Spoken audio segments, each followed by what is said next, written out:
জীবনে কখনো কারো সঙ্গে নিজের তুলনা করিস না। তুই যেমন আছিস তেমনটাই শ্রেষ্ঠ। প্রেরণার সবচেয়ে বড় উৎস হলো তোর নিজের ভাবনা। তাই সব সময় ভালো ভাব, বড় ভাব, আর নিজেকে জয় করার জন্য নিজেকেই অনুপ্রাণিত কর। যে দুঃখ ভোগ করে সে ভবিষ্যতে সুখী হতে পারে, কিন্তু যে দুঃখ দেয় সে কখনো সুখী হতে পারে না। তাই নিজের মধ্যে করুণা রাখিস, ক্রোধ নয়।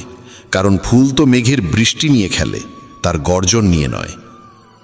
মানুষ যতই মিষ্টি কথা বলুক, যদি সে মিথ্যা হয় তাহলে সে একদিন তোর জন্য বিষ হয়ে উঠবে।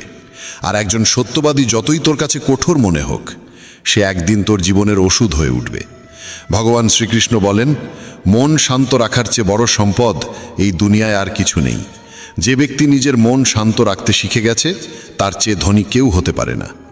সময় কখনো মানুষের তৈরি পথে চলে না, মানুষকে সময়ের দেখানো